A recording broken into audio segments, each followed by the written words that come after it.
The book of Joshua tells the story of the Israelites under Joshua's leadership and divine intervention as they cross the Jordan River to move into the land of Canaan. Most of us know that as the promised land. This was the land that God had promised them.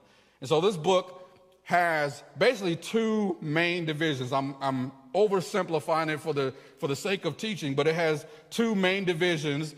It has the conquest part of the book in which they go in to take the land, and then there's the settlement part of the book where they go in and settle in the land. And so the conquest is chapters 6 through 12, and the settlement is chapters 13 through 19. So you say, what about the other chapters, Pastor? Well, chapters 1 through 5 are sort of an introduction to the book of Joshua. It tells you what's going on since the last time we caught up with them in the last episode of Deuteronomy. And then chapters 20 through 24 are sort of the conclusion of the book. But relatively speaking, chapters 6 through 19 are where you're going to get most of the action, where you're going to get most of the things that happen as they're conquering the land and settling the land. And then you get an introduction in the beginning and sort of a wrap up of the book of Joshua in chapters 20 through 24. So the book begins, remember, I don't have a lot of time for preliminary. That's why I need you to read for yourself chapters 1 through 4. But the book begins with mention of Moses. Let's go ahead and jump right into Joshua chapter 1, verses 1 through 2. Just those two verses for right now. And here's what it says. After the death of Moses, the Lord's servant, the Lord spoke to Joshua, son of Nun, Moses' assistant. And he said, Moses, my servant, is dead. Therefore, the time has come for you to lead these people, the Israelites, across the Jordan River into the land I am giving them. If you read that in ancient Hebrew, it says, Moses, my servant, is dead. Therefore, now arise. Yeah, that's where arise comes from. Just in case you're wondering, he tells Joshua, Moses' assistant, Moses' right-hand man, Moses' protege, Moses is dead. Now I want you to rise up and take the land that I promised to you. Moses is dead, therefore arise. Moses is, I don't know if we often think about this, but Moses is much more of a significant figure than maybe we've even read into the biblical text, because the fact that God is now telling Joshua, Moses, his assistant, his protege, Joshua learned from Moses. Joshua was Moses' apprentice. He watched Moses talk to God and come back and give the instructions to the people. Joshua spent a whole lot of time with Moses. He was close with Moses. And in the opening the opening words of the book of Joshua, God tells Joshua, who is tight with Moses, Moses is dead. Yeah, you got to understand the significance of that. Don't skip over that. Maybe if we go back to Deuteronomy chapter 34, verses 8 through 12, which is the ending of the book of Deuteronomy, right before you get to Joshua, you get a sense of the significance of Moses. Check it out, what it says in the closing words of the book of Deuteronomy. The people of Israel mourned for Moses on the plains of Moab for 30 days.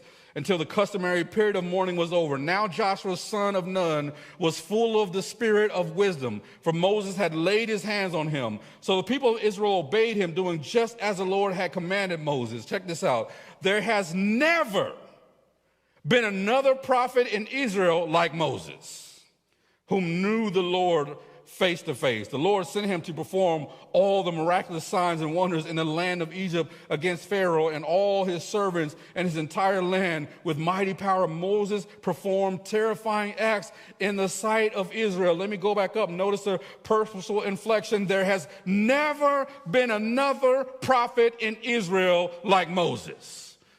Yeah, now you feel the weight and the significance of the opening statement in Joshua, because Moses wasn't just some guy. Moses wasn't just some person that Joshua hung out with. As a matter of fact, the text says that there was never another prophet in all of Israel up until that point like Moses. All they knew was Moses. Did you realize that the children of Israel were in slavery for 400 some odd years and nobody came to get them? Nobody listened to their cries. While they were crying out to God, it seemed like God wasn't listening. Have you ever thought about the fact that sometimes when you're crying out to God and it doesn't doesn't seem like God is talking to you, he may be talking to somebody else about the answer to your problem. Okay, some of y'all just missed that, because Israel was crying for years and years and years, and it didn't seem like God was speaking to them. But the problem was they didn't realize that God was on somewhere else on the backside of a desert talking to Moses about being the answer to the problem they were praying out. Can I just give you some encouragement early on in the sermon? Sometimes when God is silent, it might be because God is talking to somebody else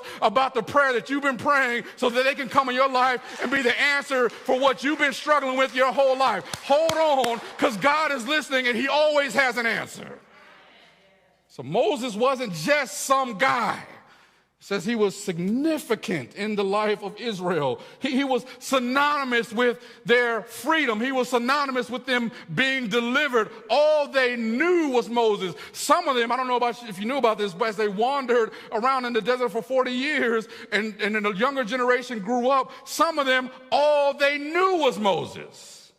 We've never been led by anybody else. We've never had another pastor. Moses was the guy that our parents told us brought us out. Moses was the guy who showed up and stood toe-to-toe with Pharaoh. Moses was the guy who God used to perform miracles. We don't know anything but Moses, and the first words in the book of Joshua are, Moses is dead.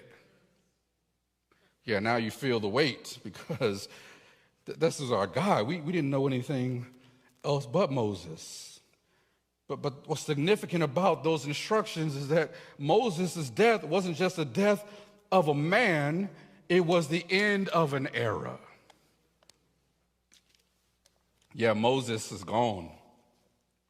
And I get that, but it was much bigger than that. Because remember, it says that Moses was significant. Nobody else had ever done the stuff that Moses has done. Imagine a group of people who had been enslaved for 400 plus years. All of a sudden, some guy comes into the scene and starts performing all these miracles. Through Moses, the people of Israel saw God work in ways that they had never seen God work. So it wasn't just about the death of Moses. It was about the end of an era. The book of Joshua is profoundly shaped, watch this, by the spiritual necessity of mourning. Yeah, because something significant has happened. Something significant has been lost. And if you study the opening introductory parts of Joshua, it helps us to understand the spiritual necessity of mourning significant loss. Yeah, it's not just something that we do because it's culturally appropriate. It's a spiritual discipline. As a matter of fact, the instructions to be courageous to Joshua appear 4 times in the opening chapter alone. In chapter 1 alone, God instructs Joshua to be courageous 4 times in just the first chapter. But here's what I noticed as I studied this again, that the instructions to be courageous weren't just a call to have the courage to take the land. The instructions to be courageous were also a charge to have the courage to take time to lament. Many of us, let's be honest, especially in the West, we have neglected this spiritual discipline of taking time to lament and to mourn, because we live in a culture where if somebody dies on Monday, we bury them on Wednesday and we're back to work on Friday. And the whole world around us has kept moving, and we just have to keep moving our feet. And I'm not saying that we don't have to move on. Eventually, God calls Israel to cross the Jordan. But before you do anything, I want you to take time and have the courage, not just to take the land, but have the courage to lament. You've been through some significant loss and trauma, Israel. Okay, let me bring it home. You've been through some significant loss and trauma, Tri-Cities Church. You have lost some things, and let's not downplay the significance of what you've lost. And I need you, God says to Israel, to not just have the courage, because come on now, we always have courage, and we always want God to give us courage and empowerment to have victory, to take the victory lap, to take the land. But what if God is calling you to have courage? What if God is calling me to have courage, not just to take the land, but to take time to slow down and to recognize and acknowledge the significance of what you've lost? Yeah, it's a spiritual discipline. This courage to lament was important because, watch this, the land wasn't going to fix the pain. I'm going to let that marinate for just a second.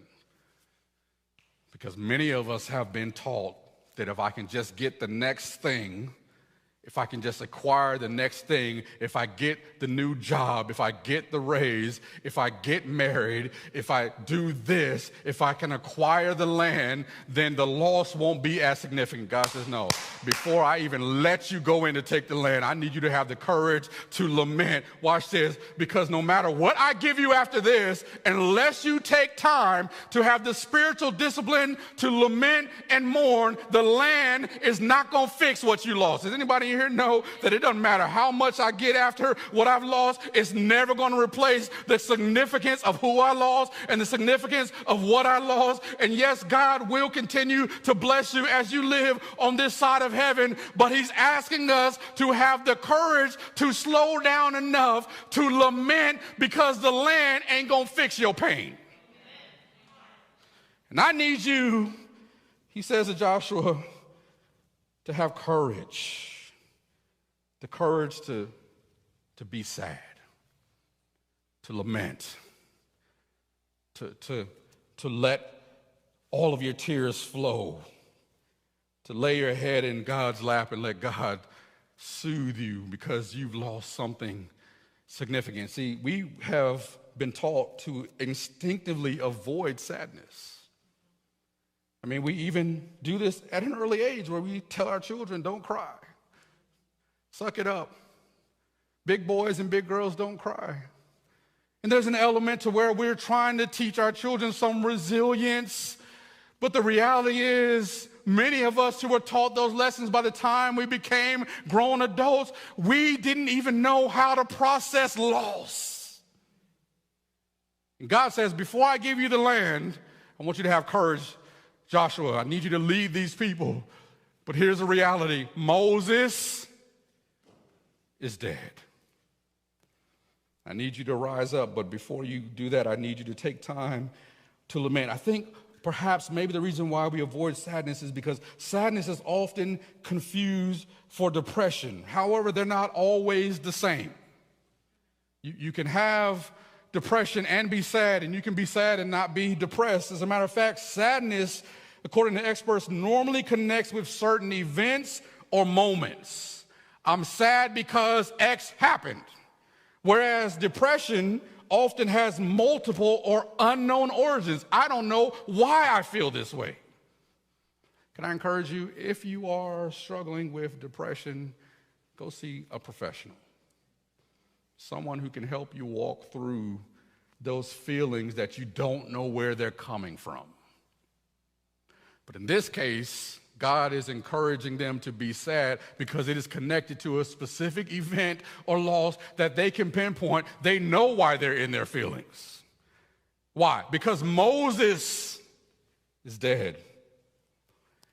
See, sadness, actually, and I want to make sure that I keep this clear, I'm not talking about depression. Depression is a clinical issue that I need you to go see someone for.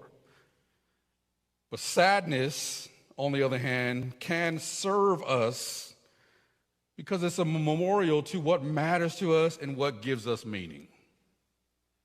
In other words, we don't have to run away from feelings of sadness that are connected to particular events in our life that we can pinpoint that have triggered a certain set of feelings, because sadness actually serves as a memorial. Sadness says this to you, to your brain and to your body, that what you just lost matters. And the reason why I'm hurt and the reason why I'm sad is because I've had a significant loss. Moses is dead. Moses mattered to the children of Israel. And God says, I need you to take time to mourn and lament something that mattered to you a whole lot. It doesn't matter if it matters to me. As long as it matters to you, take time to lament. He says, I need you to take time to lament. See, in the opening moments of the book of Joshua, Israel, I said this before, is not just mourning Moses, they're also, in a strange way, mourning the fact, watch this, that the journey to liberation is still unfinished. Yeah, because Moses brought them out, but they're still not to the place that God has designed and destined for them as a people. And so we miss Moses, and it's the end of an era, but it's also a trigger to remind them that God is not finished with his liberatory work. I'm wondering, we would just take time to lament some things in the world that God's not finished working on. Yeah, we can lament the work of justice that is unfinished. And we can lament news that is unsettling. We can lament people that are unseen. We can lament treatment that is unfair. We can lament natural disasters that are unpredictable. We can lament sickness that is unpleasant. We can lament politicians that are underhanded. We can lament programs that are underfunded. We can lament people that are unwilling. We can lament churches that are unreasonable. We can lament deaths that go unreported. We can lament souls that remain unrepentant. We can lament the news that's become unreliable. We can lament the tragedy that is unfortunate. We can lament people that are uninformed, and we can lament laws that are unethical. What would happen if we took time to lament the fact that God's work of justice and liberation in this world remains unfinished? And sometimes I wonder if we skip over this part of the text because they weren't just mourning Moses, they were mourning the fact that the work that God started in freeing people was yet unfinished. And I'm wondering, let me ask this question, what if we learn to lament that God's liberatory work in our world remains unfinished? How would that change the way we practiced our faith? One of the things that oftentimes makes me upset is in the middle of all the politicization of COVID and masks and vaccines, there's an undercurrent that continues. Make your decision. I can tell you where I stand. You want to know what I think? Meet me in the parking lot. I'll tell you exactly what I think. But to me, that's not the biggest issue. The biggest issue is underneath the undercurrent of all the fighting is a neglect to lament the lives over 700,000 that have been lost because of a virus. Feel how you want to feel about vaccinations and masks, but as a Christian, that should break your heart. Something is wrong when the argument is that's only 1% of the population. What is the threshold of people that have to die before it breaks your heart the way that it breaks God's heart? And the people of Israel weren't just lamenting the fact that Moses died. They were lamenting the fact that God began a good work of liberation and justice and freedom, and it's not yet finished. I wonder if the church would just take time and have the courage to admit and lament that God hasn't used us to his fullest capability of liberating and freeing people, and we ought to be sad about that.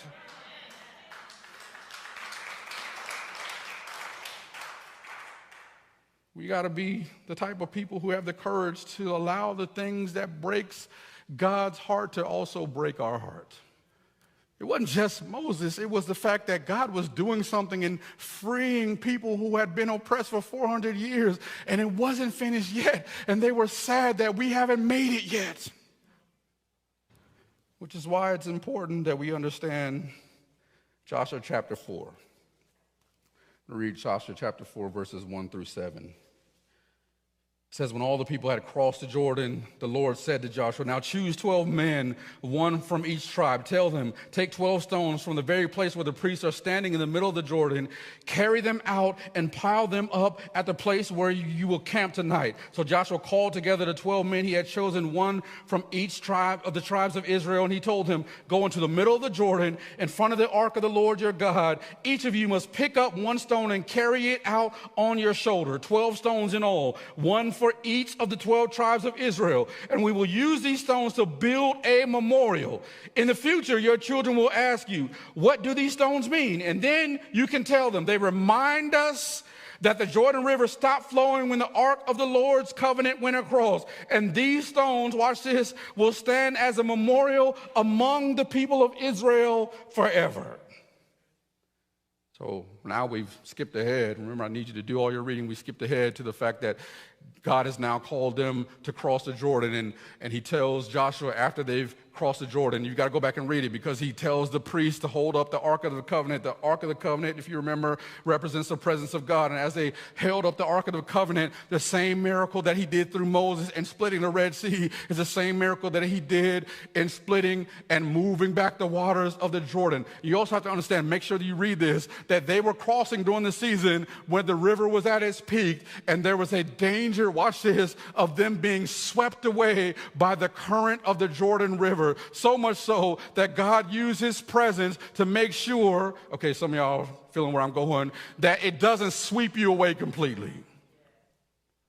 And then you read in the text that God tells Joshua to the place where the priest walked, carrying the presence of God, in a place that should have swept them away. I need you to get 12 stones.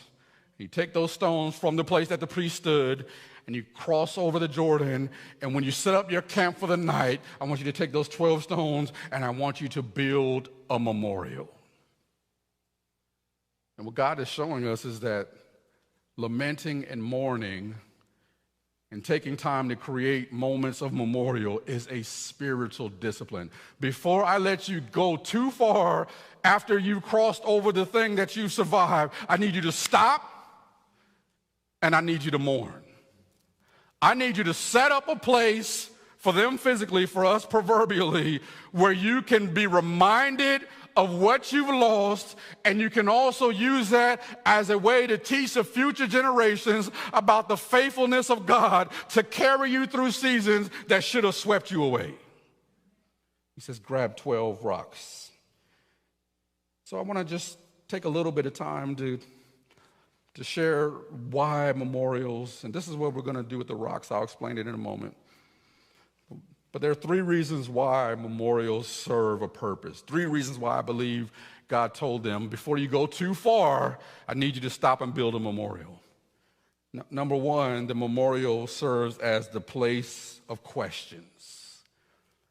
Remember, he says that when they grab the rocks and you put them there, he says, years from now, I don't know when, but your kids are going to ask questions. How many of you know that one of the reasons why it's important to practice the spiritual discipline of lament and mourning is because it creates a place in your life where you can leave your questions? Questions that may never get answered, but God is providing an opportunity and a space for you to at least be able, without judgment, to bring your questions about the significance of the thing that you've lost. And he says, before you get too far, I need you to build a memorial, because somebody down the line is going to have questions about what happened. And some of you have a lot of questions about what's going on in your life. You got questions about what's been going on in this country, in this world, with the virus, with politics, with hatred. A lot of questions about your own personal life, about your marriage, about your family, about your finances. Am I going to make it? You have all sorts of questions. And a memorial is a place that you set up where you can take your questions, and whether they ever get answered or not, you need a space that is safe enough for you to say, God, I don't know what the heck you're up to, and I got some questions. He says, set the rocks down, because at some point, the future generation is going to have some questions. And there's a place where those questions need to go. That's why I encourage people.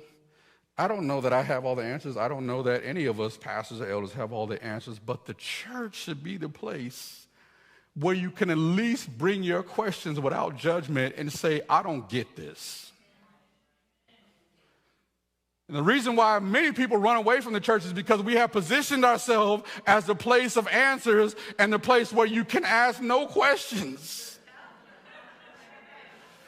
So how are you going to be at a place that has answers, but ain't nobody asking questions? And then the church is synonymous and famous for asking questions of people that they're not asking for themselves. God says, I need you to have, before you go any further, set up a place where questions are welcome. Because God, I don't get why you had to take her. I don't get why you had to take him. I don't get why this is going on. I don't understand why people are fighting. I don't understand this verse in your word. I don't understand why he said that. I don't understand why I have these inclinations. This is the place where you bring your questions. He says, number one, the memorial is a place where questions can be asked.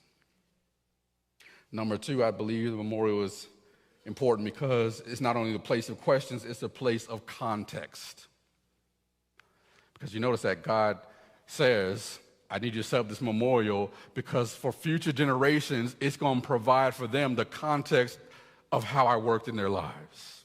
See, so many of us don't even understand the context of our loss and our grief and our mourning and the ways that God has worked. Remember I talked about having hindsight, and then I talked about having insight, and then I talked about having foresight. Sometimes we need to do that even with the things that we've lost. Why? Because it provides context. Yeah, when people stand up and look at me and say, man, you look blessed, you got it going on. Yeah, but you don't know the context. You don't know all the stuff that I've lost. Anybody else have that story in here? Yeah, I'm standing. Yeah, I look healthy. Yeah, I look like I'm doing good. But let me give you some context. There's a whole lot of stuff that I've lost in my life that God has worked with me through. So to make sure that I didn't totally get swept away. And the memorial is not just a place of questions, it's a place of context. He says, your kids are going to know what I've done in your life and what you've lost and how you navigate it and see the greatness of God working in your life. And the memorial serves as a place where you can give some context to your story.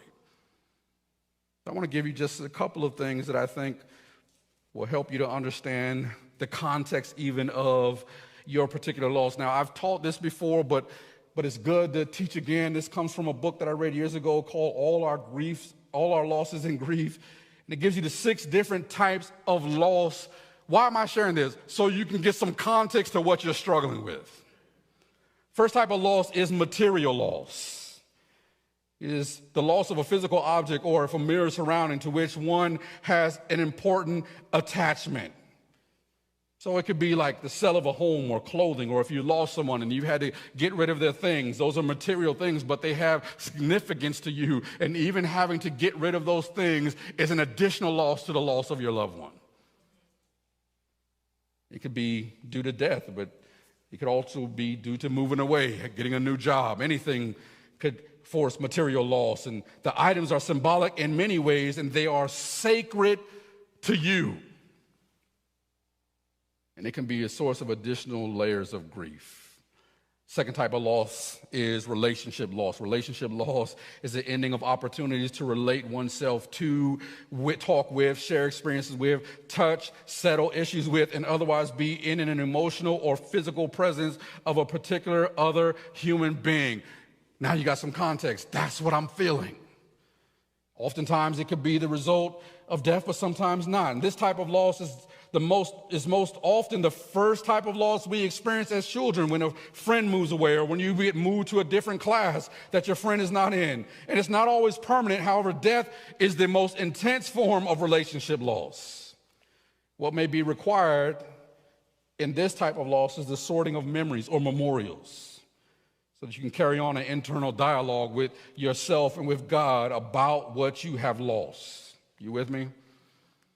Third type of loss is intrapsychic loss. Intrapsychic loss is the experience of losing an emotionally important image of oneself and losing the possibilities of what might have been.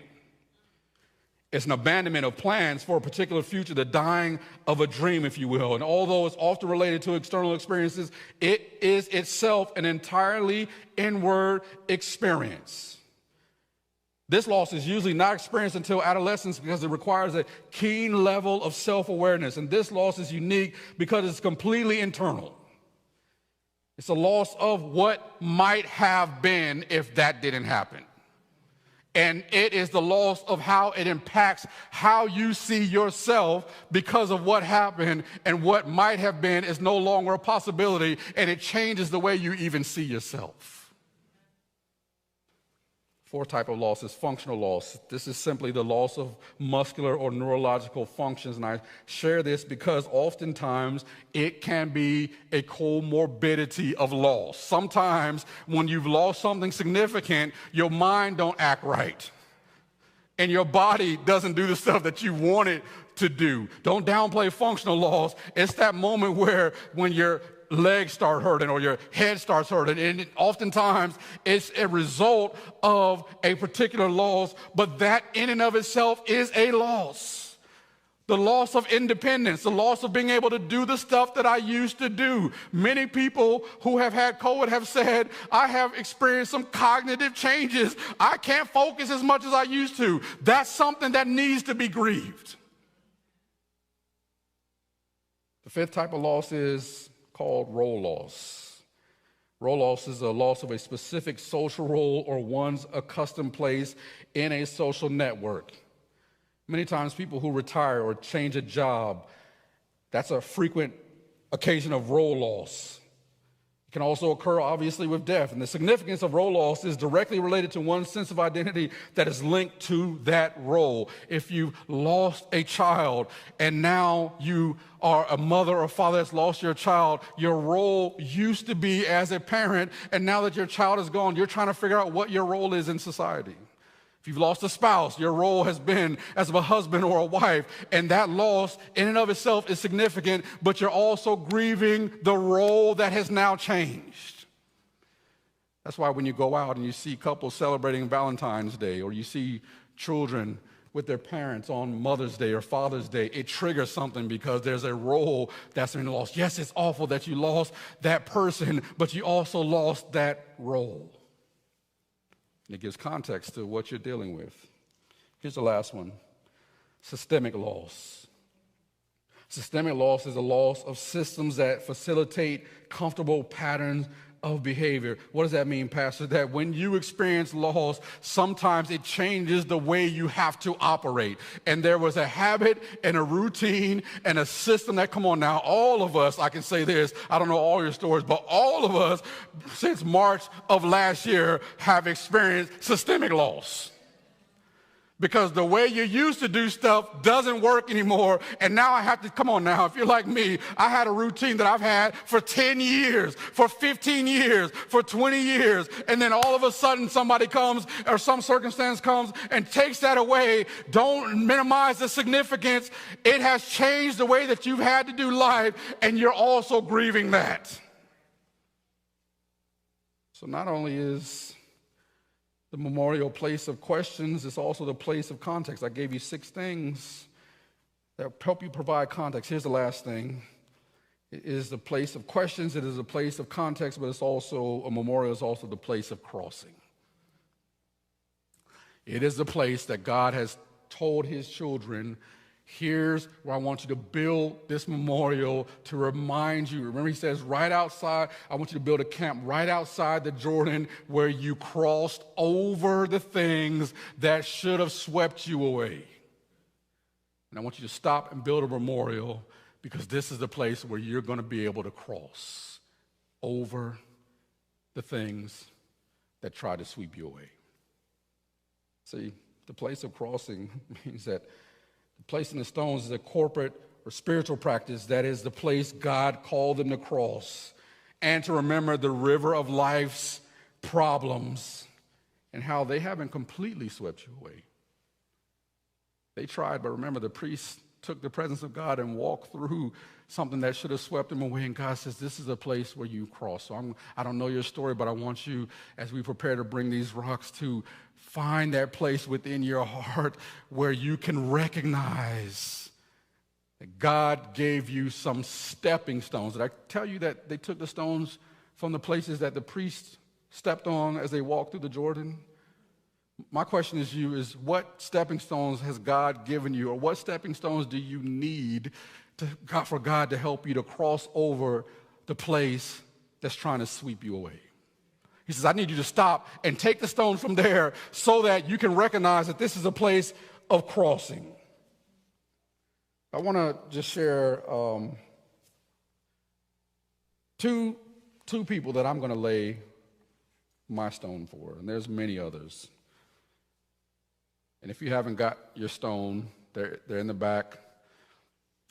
You can do this. You can choose to write the person or the issue or whatever it is that you want to lay as a memorial. And we're going to come forward just a second and lay our stones on the altar or the steps. You can write if you choose to, but if it's personal for you and you don't want anyone to see it, just know that you are laying it as a memorial for something that you have lost, and you and God know. So you don't have to write on it.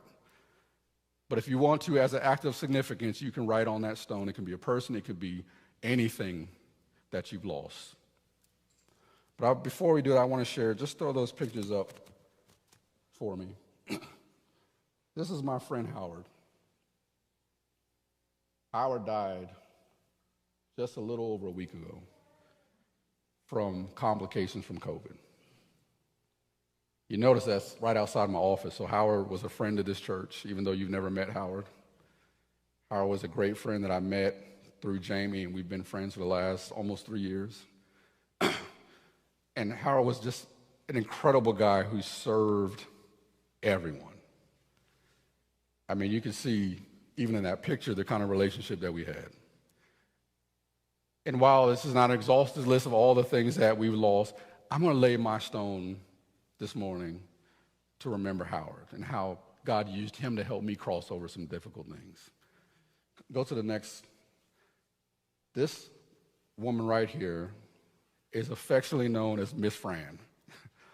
Now, Miss Fran was a member of my previous church, and Miss Fran was like a second mother to me.